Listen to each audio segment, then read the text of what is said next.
ایک بار کی بات ہے، ایک گاؤں میں ایک چکنی کالی مرغی رہتی تھی۔ وہ کالی ضرور تھی لیکن دیکھنے میں اتنی خوبصورت تھی کہ آتے جاتے لوگ اسے دیکھنے کے لیے رک جاتے تھے۔ اپنی خوبصورتی کی وجہ سے دھیرے دھیرے وہ بہت گھمنڈی بن گئی اور اپنے تمام ساتھیوں کو نیچا دکھانے لگی۔ اگر کوئی مرغی اس سے بات کرنا چاہتی تو وہ اس کو ڈانٹ دیتی۔ تم نے سوچا بھی کیسے کہ میں تمہارے ساتھ بات کروں گی یا کھیلوں گی؟ جب دوسری مرغیاں اس سے پوچھتی کیوں تو وہ صاف کہتی تم لوگ خوبصورت نہیں ہو۔ اسی طرح دھیرے دھیرے وہ اتنی گھمنڈی ہو گئی کہ اپنے آگے کسی کو کچھ سمجھتی نہیں تھی۔ باپ بیچارہ اس کو بہت سمجھاتا کہ سینوریٹا، اچھا دکھنا کوئی بری بات نہیں، لیکن دوسروں سے الگ دکھنا پریشانی بن سکتا ہے۔ پھر ایک دن سینوریٹا کی شادی پاس ہی کے گاؤں میں ہو گئی۔ مرغا بھی دیکھنے میں قبول صورت تھا اور ایک بڑے زمیندار کا بیٹا تھا۔ اس طرح وہ اپنے گاؤں سے پاس ہی کے گاؤں میں بیاہ دی گئی۔ پھر ایک دن اس حسین کالی مرغی نے انڈے دیے۔ اس میں سے نرم ملائم ننھے چوزے باہر نکلے جو کہ اپنی ماں کی طرح خوبصورت تھے۔ اچانک سینوریٹا کی نظر سب سے چھوٹے چوزے پر پڑی اور وہ اسے دیکھ کر گھبرا گئی۔ اسے اپنی آنکھوں پر یقین نہیں ہوا۔ اس بچے کا ایک پیر، ایک پنکھ، ایک آنکھ، آدھا سر اور آدھی چونچ تھی۔ ماں مرغی نے اس کی طرف دیکھا اور اپنا سر ہلایا اور بے تحاشا اس کے منہ سے نکلا کہ ارے میرا سب سے چھوٹا بچہ صرف آدھا چوزا ہے۔ اس نے دکھی ہو کر کہا اب یہ میرے دوسرے بچوں کی طرح کبھی بڑا اور طاقتور نہیں بن پائے گا۔ ماں مرغی نے اس کا نام کلو رکھ دیا۔ ہر کوئی اس انوکھے چوزے کو دیکھنے آتا تھا۔ دھیرے دھیرے یہ خبر تمام جانوروں میں پھیل گئی، لیکن آدھا چوزا تو کسی سرپرائز سے کم ثابت نہیں ہوا۔ حالانکہ وہ دیکھنے میں بہت ہی کمزور اور مجبور لگتا تھا، لیکن وہ باقی بچوں کے مقابلے کہیں زیادہ بہادر اور چالاک تھا۔ باقی بچے جب اپنی ماں کے پنکھوں میں گھس کر بیٹھے ہوتے تو وہ اکیلا ادھر ادھر گھومتا پھرتا تھا۔ جب اس کی ماں اس کو پیار سے بلاتی تو وہ ایسے ظاہر کرتا جیسے کہ اس نے سنا ہی نہ ہو اور کہتا اس کا تو صرف ایک ہی کان ہے اس لیے سنائی نہیں دیا۔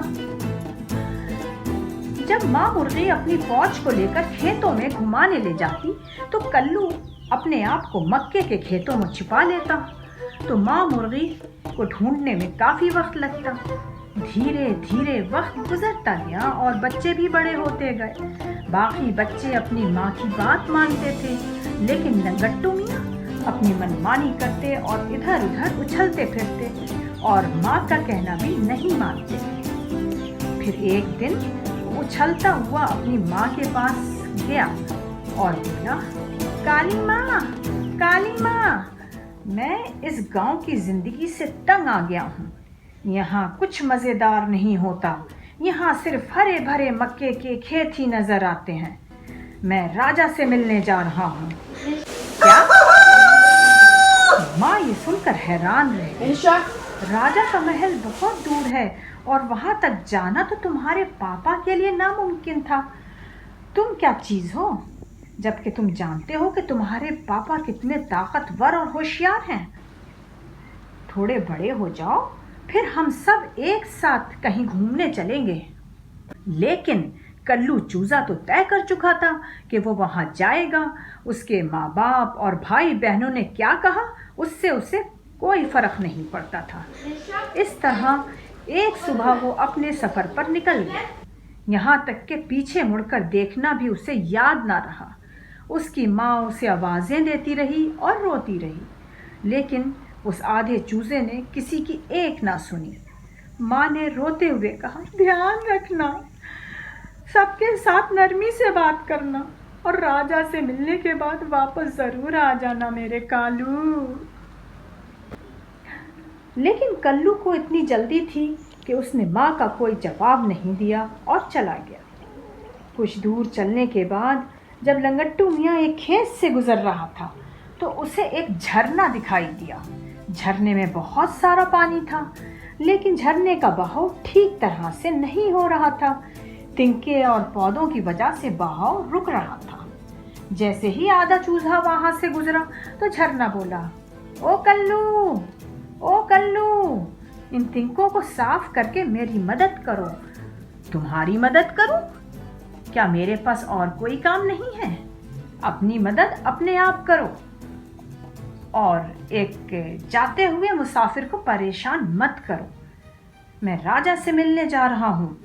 और अपनी राह चल दिया। कुछ और दूर चलने के बाद वो ऐसी जगह पहुंचा जहां आलू उबालने के लिए किसान ने आग जलाई थी।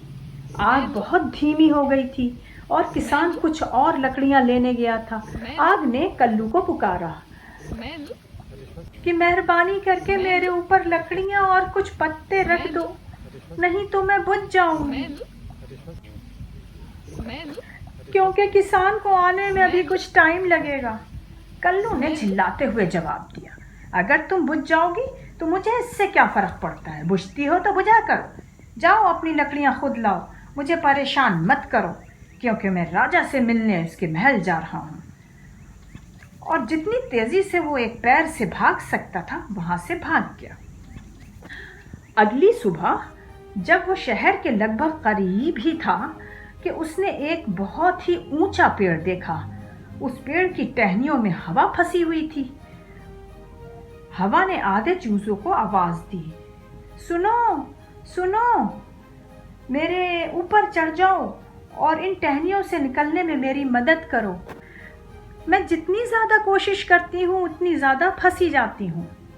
ना जाने इस हवा की हालत को देखकर लंगट्टू को दुख हुआ। वो बोला कि मैं तभी तुम्हारी मदद कर सकूंगा जब मैं इतने ऊपर कूद पाऊंगा, लेकिन अफसोस मैं आपकी मदद नहीं कर सकता। और सच कहूं, तुम्हें इन डालियों के पास आना ही नहीं चाहिए था। कोई बात नहीं, क्योंकि मैं तुम्हारी मदद नहीं कर सकता इसलिए मैं जाना चाहता हूँ। और वो वहां से राजा के महल की तरफ बढ़ा। वो मेन डोर से महल में दाखिल होना चाहता था, पर वो रास्ता भूल गया और गलती से महल के बैक डोर की तरफ चला गया। जैसे ही वो वहां से गुजरा तो खिड़की से राजा के बावर्ची ने उसे देख लिया। वाह, अब मिली वो चीज मुझे जिसकी तलाश थी। राजा ने पैगाम भिजवाया है कि रात के खाने में मुर्ग का शोरबा होना चाहिए। और देखो, किस्मत से मुर्गा खुद ही यहाँ चलकर आ गया। वो बोला और उसने कल्लू को पकड़कर पानी से भरे बर्तन में डाल दिया। चूजा चिल्लाने लगा, कोई मेरी मदद करो, कोई मेरी मदद करो, और फड़फड़ाया और फिर रोने लगा। पानी, मुझे इस तरह से मत डुबो। पानी बोला, ओ कल्लू, तुमने मेरी मदद नहीं करी थी जब मैं झरना था, अब तुम्हें सजा मिलनी ही चाहिए। जल्द ही पानी से भरे बर्तन की आग तेजी से जलने लगी। आग, मेरी मदद करो, मुझे इस तरह मत जलाओ। चूजा दर्द के मारे करहा रहा था, पर आग ने उसकी एक ना सुनी और बोली, जब मैंने तुमसे मदद मांगी थी तो तुमने मेरी मदद नहीं करी थी, अब तुम्हें सजा मिलनी ही चाहिए। वो और तेजी से जलने लगी। कुछ ही पलों में आधा चूजा जलकर काला हो गया, बुरी तरह झुलस गया। बावर्ची ने उसे देखा और कहा कि ये तो जलकर काला हो गया है। राजा के लिए चिकन शोरबा बनाने के लिए ठीक नहीं। उसने आधे चूजे को उठाया और खिड़की से बाहर फेंक दिया, लेकिन चूजा जमीन पर नहीं गिरा। महल की खिड़की के ठीक बाहर हवा बह रही थी। उसने चूजे को उठा लिया और पूरे महल का चक्कर लगवा दिया। चूजे को सांस लेने में परेशानी हो रही थी। बड़ी मुश्किल से वो बोला, ओ हवा, ओ हवा, अगर तुम मुझे लेकर इस तरह से बहती रही तो तुम मेरी जान ले लोगी, मैं मर जाऊंगा। लेकिन उसकी सांस इतनी उखड़ रही थी कि वो अपनी बात पूरी नहीं कर पाया। हवा बोली, जब मैं डालियों में फंसी पड़ी थी तो मुझे बचाने के लिए तुम्हारे दिल में ख्याल आया था, लेकिन तुम मजबूर थे, इसलिए मैं तुम्हें उस शहर के सबसे ऊंची जगह पर ले जाकर तुम्हारा शुक्रिया अदा करना चाहती हूँ। उसके साथ ही हवा आधे चूजे को लेकर बहुत तेजी से बहने लगी। जब वो शहर के सबसे ऊंचे चर्च पर पहुंचे तो हवा ने उसे मीनार के ऊपर ले जाकर छोड़ दिया, और आज भी बेचारा चूजा वहां खड़ा है। असल में ये चूजा डायरेक्शन इंडिकेटर बनकर सिमत बताता है और हवा चलने पर घूमता है। तो बच्चों, आपको बात समझ में आई कि घमंडी का सर हमेशा नीचा होता है और हमेशा वक्त एक सा नहीं होता। माँ का कहना ना मानने की सजा उस नन्हे चूजे को कैसे मिली?